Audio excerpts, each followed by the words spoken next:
es un líquido? Un líquido es una sustancia en la cual sus moléculas tienen mayor movilidad que las de un sólido, pero tienen menor movilidad que las de un gaseoso. Un líquido no tiene una forma determinada, pero sí un volumen fijo. Este volumen fijo se transforma según el recipiente donde contengan el líquido. Por decirlo así, un ejemplo es cuando echamos agua en un vaso y el agua toma automáticamente la forma del vaso.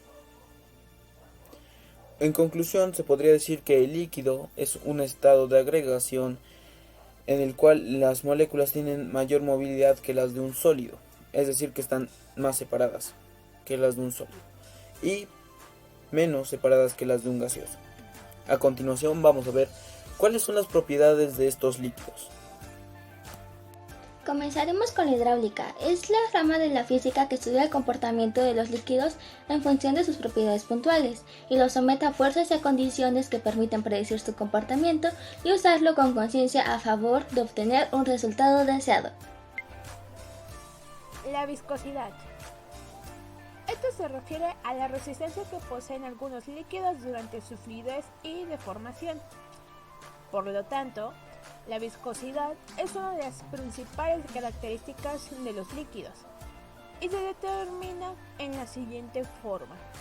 Mientras más resistencia posee un líquido para fluir y deformarse, más viscoso es.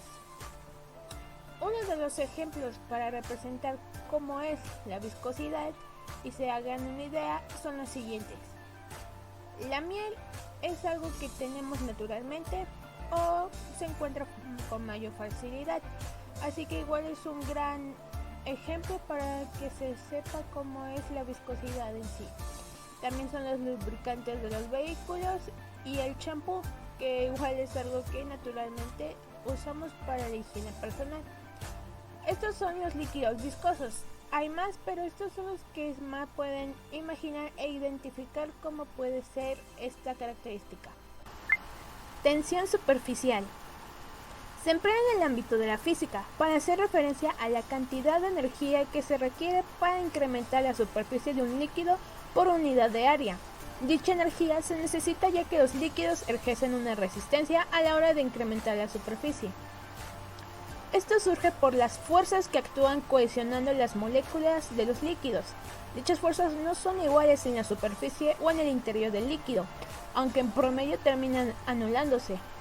Como las moléculas de la superficie tienen más energía, el sistema tiende a minimizar el total de energía a partir de una reducción de las moléculas superficiales.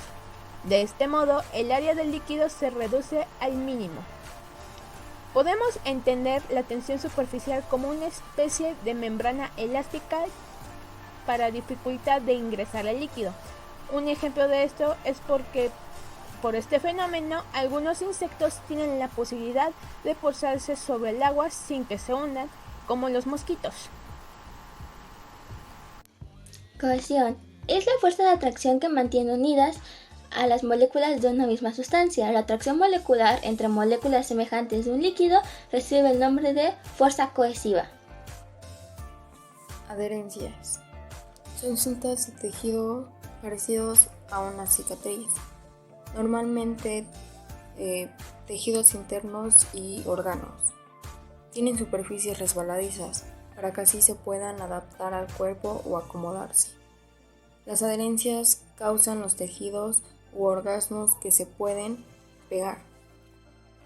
La capilaridad es un fenómeno a través del cual los líquidos tienen la capacidad de pasar por un tubo capilar, ya sea hacia arriba o hacia abajo. Un tubo capilar es un objeto de diferentes medidas de diámetro por el cual los líquidos pasan.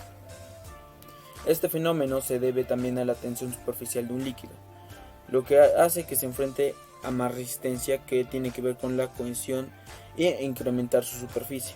Asimismo, la tensión superficial también tiene dependencia de la fuerza intermolecular de un líquido, y que justamente va a permitir que suba o que baje cada líquido. Densidad. Es la relación entre el peso, masa de una sustancia y el volumen que ocupa en la misma sustancia. entre las unidades de masa más comúnmente. Cuando se hace referencia a la densidad de una sustancia, describe su proceso en relación a su tamaño.